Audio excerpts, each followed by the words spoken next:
I hope this helps anyone watching kind of understand the early steps, and maybe this can help you guys a little bit too.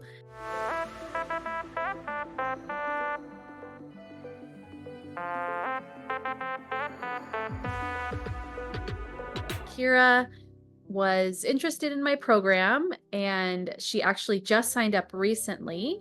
And so she's in the absolute early steps of opening a practice in North Carolina. Today, we're going to talk mainly early steps, early steps of kind of making a solid foundation for your corporation. Kiera, you want to introduce yourself and say a little bit about anything about your background or?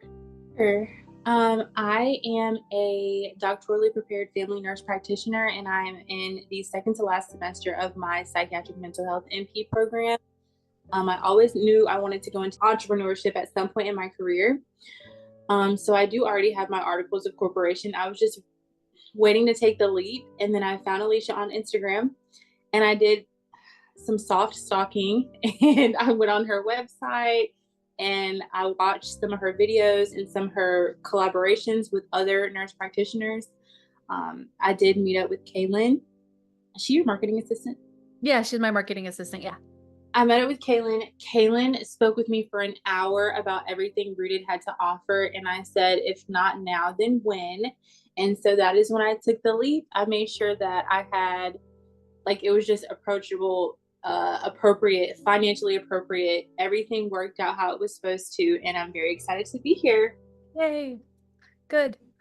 So so you had told me a little bit before this call that you wanted to cover like you're talking to a lawyer about helping you incorporate, which I always recommend for restrictive states because like fully independent states it's a little bit different. Like they can kind of get with like setting up a business, kind of doing like what you would normally do, but restrictive states sometimes they say nurse practitioners can only open these type of corps with like these type of setups. So I always recommend a lawyer. So you're interviewing lawyers at this point, you're interviewing accountants to help you with your business, and then there was a third thing that you said Uh, you Building the collaborative agreement and standardized procedures. yes, building out, yeah, collaborative agreement, standardized procedures for yeah, for your business. Good. Okay.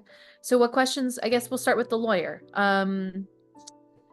Any questions that you have about you have two, you're going to interview two. One is a lawyer that specializes in like litigation, Mm-hmm. like if NPs need to be represented, and then the other one I think she works specifically with healthcare workers, and she actually advertised like small business establishment and stuff like that. Like she has fully advertised that this is exactly what she does. The other one is just mostly for defending in peace. sure. Yeah. You can see, you never know. Sometimes they do a couple of different things. Like I know my my lawyer does both. Um, yeah, like he could represent NPs that are sued, and then he also does corporate formation. So yeah, just interview them, uh see if they have familiarity with corp formation, and you can kind of decide like what you want to pay for, because like you'll pay them kind of a flat rate and they'll set up your whole corp. But you already have a corp that you have, like you already formed one. So Mhm. that's good. You might not have to pay as much. Like they might just kind of like look at it and tell you, make sure that if there's any requirements in your state to have like certain words in the name that you can or can't Mhm. have, or like the structure.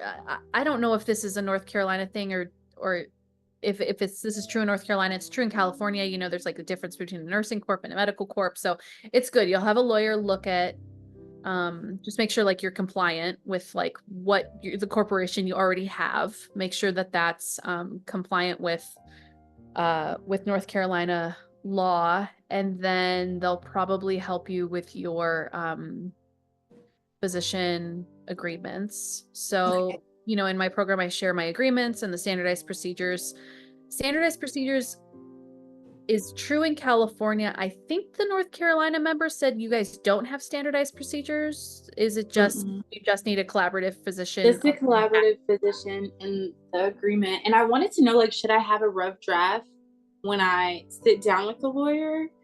Yeah, yeah, you can share mine that I share in the program with him or her and kind of say like this is a draft that I have. This is, you know, this was drafted for another state. Is it true for North Carolina as well? Sometimes it's cheaper for them to look at a form Mm-hmm. as opposed to like making you a form. So yeah, have them look at it, see if if they want any tweaks. Definitely when you talk to your doctor, you'll have to tweak the section about compensation. Mm-hmm. Uh, write whatever they want, if it's like monthly rate, hourly rate, whatever that agreement is. Yeah. Okay. Sometimes my lawyer does this, which I think is a cool service. He talks to, like, if the doctor has questions, he'll answer them. Like sometimes we just don't know. Like if a doctor asks us about uh something regarding like legal business, what role does the physician have in this or that? Sometimes the lawyers know better than we do. So yeah. Okay. That makes sense. And then with the accountant, I guess the main things for me were his recommendations as far as bookkeeping. Yeah. I'm not necessarily great with numbers, so that's why I was like, I don't know if I should DIY, but I wanted to reach out to him regarding that. And then I do have a tax number already, a tax identification number. Yep. So I think it was just, yeah, the bookkeeping and accounting. Great. I was looking at intake as opposed to simple practice as well as far as my EMR. And I think, I don't know, intake Q is really, really good. But I think I'm leaning more towards simple practice Sure. to start just because I like the way that I can chart on there. And Cool. Alicia, I have made the decision to start cash based I'm going to try it for half a year. Awesome. I'm Yeah. excited. I'm excited. Yeah. Yeah. You give it a good go. I'll help you. We'll talk, join the calls every 2 weeks and we'll just like go through what's working, what's not working. Did you get an inquiry? Where did they come from? How can you get more? All that. Yeah. Also, you lit a flame in me. We had the weekly call a couple nights ago. And when we were bouncing ideas off of each other, and you were like, oh, yeah, you could do concierge, weight loss medication management, and da da da. So in my head, I was thinking about the concierge stuff and then like making dietary plans for them, like sitting one on one and doing it. And then also coming up with workouts because I work out. So I think it would be really cool for them to be able to go to the gym with me or for me to like sit in their kitchen and be like, okay, for 30 minutes, we can do like a 30-minute lunch. Da, da, da, da. I think that would be a tremendous idea. And you mentioned the package.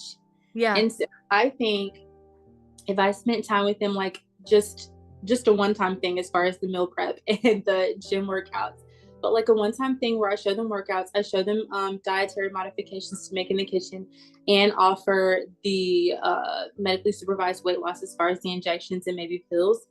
I think that would be absolutely awesome to offer in like 3 month, 6 month, 9 month, and 12-month packages. I just need to figure out the rates thing because I was looking at your website and your rates, they were mouth dropping just a tad, but I'm thinking like, okay, in my area of North Carolina, what would be comfortable for me? Because I want to do this full time. I want to work for myself at some point. Yes. What would be comfortable for me to charge and comfortable to pay? How do I meet in the middle? How did you decide to meet in the middle? If you decided to meet in the middle.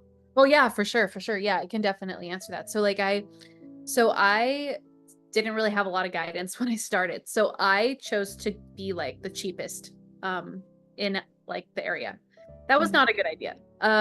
There was a lot of people that were like rate shopping and like haggling with me. It was really weird. And like, like then even some people like curious why I was cheaper, like what's wrong or So then I did that just for a little bit. And then I went to like the standard, like what I was seeing 75% of people in LA charging. Like I did a lot of stalking and research right in the area. Mhm. So then I did like the standard fee, and shortly after did like a little bit above it. Those two, so in LA, like 500 for an initial eval is like pretty standard. And so then at one point I went to like 595. So somewhere between like 450 and 595, I think were the two. And those are really close together. When I had like increased my rate, those were very similar. Like patients weren't really like that concerned about like a difference of like $100 for an intake in LA. And so at that point, I got a lot of patients, a lot. And the way that I kind of figured that out was I was like, okay, I can live with, and I at that point, I knew that I wanted to split between mentorship and my practice, like kind of split my income, because I really enjoyed teaching and seeing people grow, all that. So I kind of looked and I was like, okay, I can do 2 days of patient care. Um, I've shared this before. Like I have had like, I've had cancer before, so I have like some chronic illness stuff going on. So I was like, okay, I think energy wise, I could see about 6 to 10 patients 2 days a week, like giving my energy, allowing for like naps and self-care and preparing my own healthy meals and like all the things that I need to stay healthy. Right.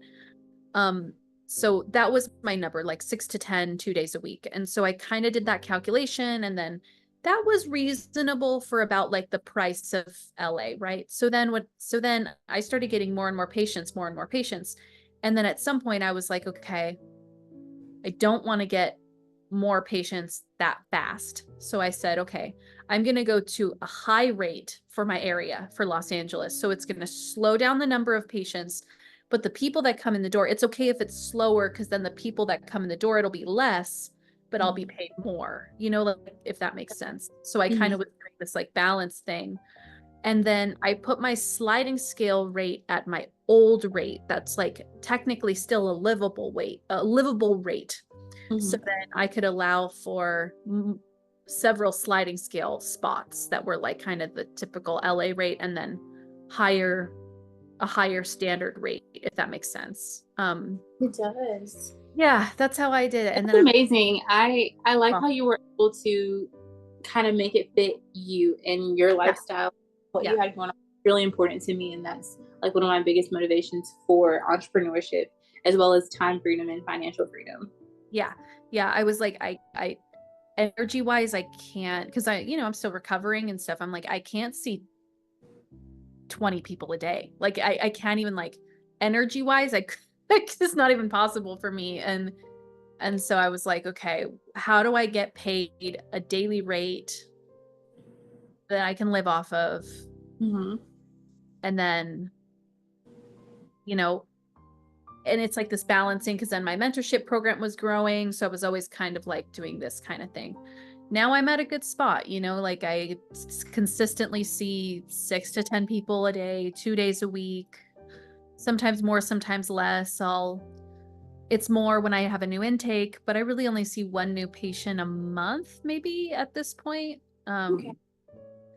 So I hope that answers kind of like rate, It do a does. lot of stalking, see what's standard. I love that you're like thinking about like a whole plan for like weight loss, mental health, diet. With the exercise, you might just want to like make sure that, if they get like hurt or something, like liability. I don't know if you have like a personal trainer certification, or like if you could have like coverage, like fitness, like liability insurance, but like fitness instructor liability. Like you'll have to figure that out. But or That's maybe interesting. or maybe your exercising is like walking. Like maybe you do walk and talk therapy sessions, and that's like cardio, right? That would be awesome. That would be cool, right? Yeah, walk and talk. I love. People in my program do that. Like Natalie does that. She does like hikes, like walk and talk, like, so they're like exercising and they're also doing therapy. And so you might be doing therapy, medication management, like mental health management, and weight loss. And people can maybe choose like if they want to do packages that like includes mental health management versus like just weight loss management, since you can do both. It's gonna be I love, cool. yeah, my niche is anxiety, depression, and body dysmorphia. So those are my pitches. I I love wanted it. to ask you also about Gusto and how you Mm, decided what would you put towards marketing and what would you pay yourself and what would you put towards, CEU, like what how do you determine what you make and what you spend on your business or put back into your company? yeah. I'll tell you what I did. Of course, like consult your tax person when you work with them and see what they think, but I'm happy to share what I did. So my tax preparer talked to me about making sure that I pay myself like a reasonable hourly rate. Mhm. So in Los Angeles, people may agree, may disagree with this, I don't know, but when I worked as an NP in LA, I made about like $60 an hour, which I made the same as a nurse. I know it's like, but then I ended up getting another job that was like $100 an hour. So it's kind of like it's like flux. It's kind of random. Like Mhm. maybe that's your area too. Like there's a big wage differences, right? Mhm. So what I did was my tax preparer said, okay, pay yourself a reasonable hourly rate. And so I started at like $70 an hour. So if I did a new intake for like an hour and a half, I would pay myself like 70 plus 35, so like $105 for like that intake. But as you know, my intakes are more. Mhm. So what I would do is I would save for a while. I would save that money in the business because eventually, you're paying for your overhead, you're paying for your physician, la la la, and then eventually you can adjust that. But in the beginning, I paid myself on the lower end of like reasonable hourly rate in LA. Mhm. I paid myself on the lower end of that hourly. And then the rest I put towards overhead. And then eventually I've just saved money in the business so that I can like do a conference or pay for a CEU or, I have kind of like almost like, like savings, and so then Mhm. I'll pull from that when I need extra um education or whatever. And then I have upped my hourly rate over time. And then another thing that you can talk to your tax preparer about is like you could think about giving yourself like basically like bonuses once you make sure everything's covered, you Mhm. know. So that's the basics of what I did. You asked about it, like how much I put into marketing. Mhm. I do my I try my hardest to do my marketing myself. And as you may know, and or as you get into the program more, I'm actually making some more marketing modules as we speak. But I like to teach like network marketing where you are building relationships with people in the community that might refer patients to you. And so that doesn't really, it costs you time, right? You're like networking with a lot of people. Like I'm trying to think who, like, who would send a person for weight loss? Would it be like maybe a PCP? It would be primary care providers, maybe therapists, Uh-huh. GI doctors, people like that. Yeah. Yeah. Yeah. Yeah. So maybe networking with them and saying like, hey, I'm new in the area. I wanted to let you know about my services. I also want to meet you because I might send patients to you. Like, for example, if you have a patient that needs a GI consult Mhm. and because you take cash, you're going to want to network with other cash providers because oftentimes patients that are paying for cash for other services, they kind of understand the value of like cash for a variety of services. So maybe like cash primary care, cash GI, cash therapists. I don't know if I definitely know cash primary care exists in LA, like direct primary care, concierge primary care. Do you have that in your area? We have it. It's called primary access or direct access. However, it's a rarity. Like insurance is Fair. so Yeah. popular. Yeah. You probably have some cash therapists there. And then Mhm. cash GI, I don't know. I mean, maybe, but yeah, you'll have to do some digging and you might have to dig kind of around the state. Like it's okay to connect with people that are further away. unless, oh, yours is required to be in person, huh? Because you're doing like injections and. So it is required to be in person for like the first 2 or 3 injections, or maybe 4, and they get 1 a week. So after a month, you can see them every other week through telehealth. And that's Okay. where concierge came from, because I don't have a brick and mortar yet.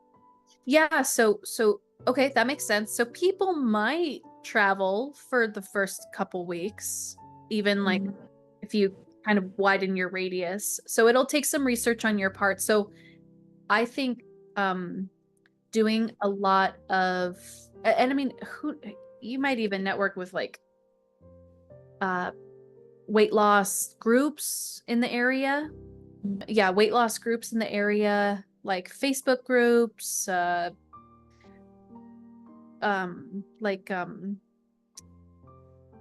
if there's any overeaters anonymous groups, like things like that, you might connect with. So you just get creative. So the long story of this is that I don't really spend a lot of money on marketing. Mhm. I do a lot of marketing myself, and like connecting with the community, trying to find referral sources. The only thing I've spent money on really is like business cards. I've done some brochures. I've spent money on bringing like breakfast to an office that like wants to meet up and have coffee, or like coffee, bring them coffee. Like if there's a group that you think is going to connect with you, taking snacks or something like that. That's really the only thing I can think of that I've spent money on marketing wise. I love that. I hope that I would be able to find some offices, like cash-based offices that have long wait lists, and let them know I want to offer both psychotherapy and psychiatric medication management.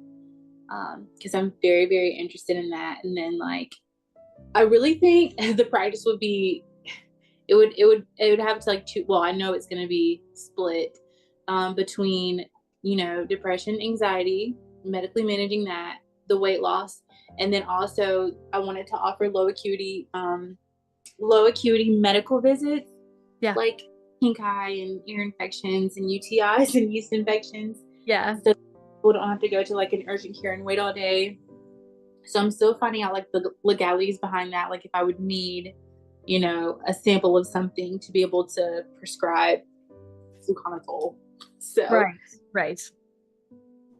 but I'm Yeah. just super excited. I will say your website, it's a blueprint, and jumping into entrepreneurship and not knowing anything or having any resources, Yeah. it can be overwhelming. Yeah. So the fact that there's a roadmap and a checklist, I'm obsessed. I look at it every day, and I try to do something every day for my business. And the mentorship makes it easier. I have a binder, and here's my Ah, checklist.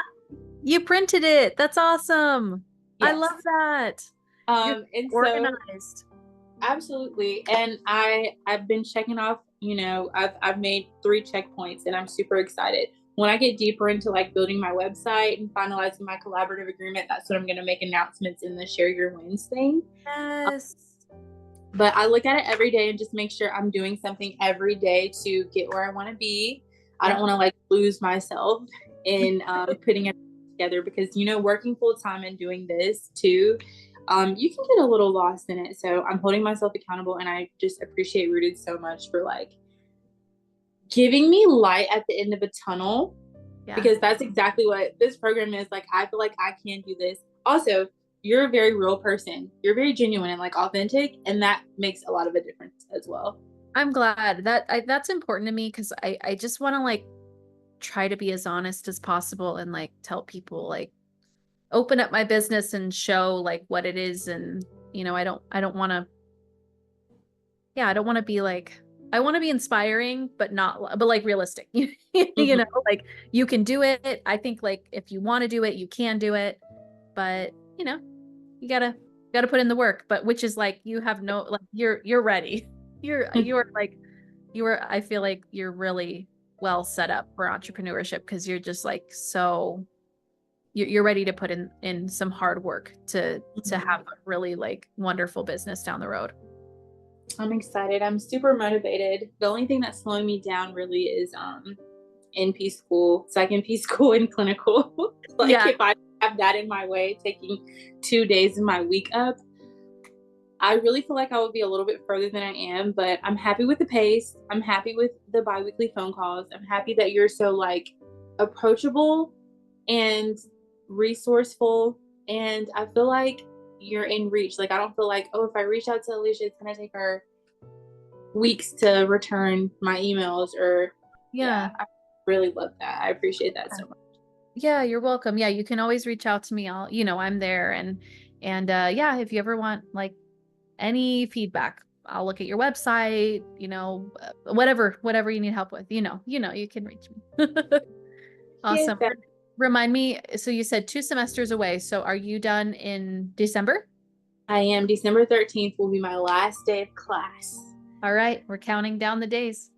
We are counting down. Hopefully I can get boards out of the way in January. But as soon as I'm done with school, like all the didactic and clinical portions, I'm diving deep into finalizing this and preparing for my boards. Like I've taken quite a lot of time off in December to dedicate to opening this business and preparing for my board exam. So I'm super excited. I don't want to take up too much of your time, but thank you so much for creating such a safe space for entrepreneurs, for psychiatric entrepreneurs. You're one of a kind. And like I said, I'm very happy to be here. I would have paid anything for this blueprint. And I'm happy to be a contractor.